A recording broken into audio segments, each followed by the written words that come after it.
êtes sur le plateau TV de l'usine extraordinaire sous la belle nef du Grand Palais. Nous sommes en compagnie de Laurent Masson, Business Development Manager du groupe Grundfos. Je l'ai bien prononcé déjà? Grundfos, c'est parfait.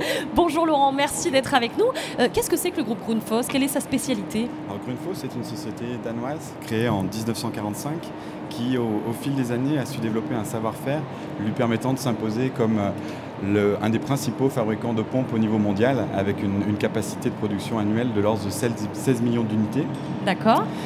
Nous concevons, produisons et commercialisons des circulateurs pour le chauffage et la climatisation, des pompes pour l'industrie, pour l'approvisionnement en eau potable et également pour l'eau usée, ainsi que des pompes doseuses pour le traitement de l'eau.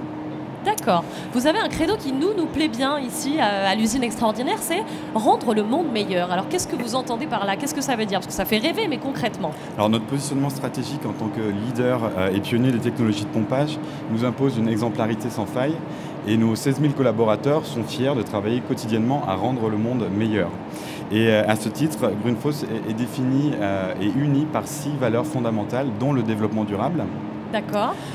Et nous sommes convaincus qu'il est possible d'exercer notre activité de manière écologiquement pérenne.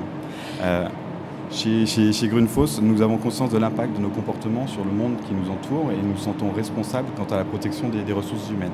D'accord. Qu'est-ce qui a permis justement à Grundfos de se faire une place en tant que leader dans le domaine des solutions de pompage selon vous? Quelle a été la spécificité qui a fait la différence? Alors Grundfos n'a eu de cesse au cours de son existence, avec une création en 1945, a toujours cherché à donner l'exemple et n'a eu de cesse d'inventer et d'introduire des innovations sur le marché de la pompe et dans le monde de l'hydraulique. Ainsi, au fil des années, de nombreuses innovations nous ont permis de nous positionner en tant que leader. Nous avons par exemple très tôt opté pour des moteurs électriques pour amener de la puissance à la partie hydraulique de nos pompes. Nous avons également fait évoluer nos motorisations en intégrant de l'électronique, nous permettant d'intégrer les variateurs de vitesse dans nos moteurs. D'accord. Et début 2000, Grundfos a également commercialisé les toutes premières pompes avec un système de contrôle intégré par le biais d'un capteur. Et même si à l'époque, nos concurrents considéraient que c'était un peu un gadget, ce système-là est désormais devenu le standard sur le marché. Donc vous êtes déjà bien lancé vers l'avenir. Qu'est-ce que c'est pour vous que l'industrie du futur? À quoi elle ressemblera? L'industrie du futur, elle est ancrée dans une transition numérique. Nous sommes au cœur d'une profonde transformation en tout cas qui nous est permis par le biais de la connectivité et du numérique. Bien entendu, Grundfos, nous souhaitons en profiter tout en gardant en tête que l'être humain reste au centre de cette transformation. Nous avons par exemple, et une fois de plus, Grundfos, tout comme les innovations, Grundfos reste, ou en tout cas cherche à se placer en tant que leader dans ce domaine-là.